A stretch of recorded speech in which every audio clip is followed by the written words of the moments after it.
John Lennon said something I find very profound. He said, "Be intellectual about the gospel, but have your trust in God." He goes on to explain it as knowing so much of the scripture and asking questions, trusting in God for answers, etc. We ought to study the word. You get an evangelism opportunity just once. You don't get it more than once. So you ought to study the word. And most times, if we don't make good use of it, the opportunity disappears. So we must be able to preach and defend the gospel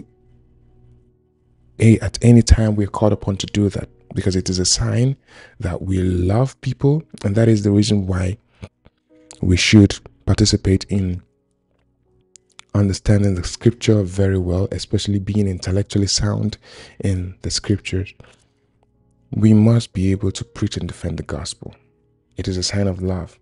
It means you care enough. It means you care enough for people to show them the truth that you have encountered. So if you have seen something and you have encountered a truth and you want to share that truth, it is a very good sign to, do this. And there is no greater love and no greater tool than that of evangelism. And when we study the scriptures, we should more of study the scriptures from the perspective that we are. It's not from the perspective of I want to go and teach, so I have to study the scriptures because I want to go and teach. But it's also to study scriptures from the perspective that we are learning, we are being edified, we are getting this for ourselves, because it is when I'm able to get to know this for myself, to know the applications for myself, that is when I can teach another person how to use the same tool, the same thing for the and apply it to their lives for themselves. So I cannot offer what I do not have.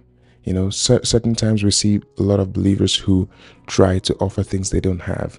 And for example, some parents think it's all about instructing your kid in a way they should go. Some parents will say things like, "Do not lie," but the kids see them lying all the time. They are lying to someone. So the kid starts understanding life from this perspective. This kid starts seeing life from the perspective of, you know what, I may not be able to stop lying, but I can always tell other people not to lie. So that is what happens to a lot of believers. That is what happens to a lot of Christians. A lot of Christians start getting to the point where they start living this life of lying a lot, right? They start living this life of doing what they practicing what they do not preach, then keep preaching what they do not practice. And it is easy to tell. A lot of believers can easily tell, a lot of unbelievers can easily tell that. So when you are practicing things that you do not preach, and you're preaching things absolutely different from what you practice, there is no way you can ever get a soul from that. There is no way you can ever defend the gospel from that. You cannot say the gospel changes the lives of people. However, you have hate in your life. You cannot say the gospel brings about love, but you hate everyone.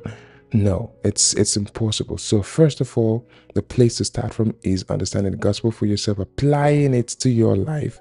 And when you apply it to your life, even then, can you talk to others? Can you preach to others? That is one of the greatest tools of evangelism that I have ever seen. The greatest tool of evangelism that I have ever seen, one of the greatest, is being able to live it. Because guess what? Your life, your character can preach the gospel louder than your mouth can express. When people watch you and they say there's something about this person, there's something new about this person, that is you preaching the gospel. That is a very great tool of evangelism. Guess what?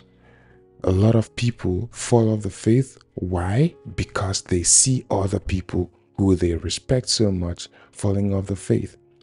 They see other people who they respect so much doing things that are contrary to what they preach.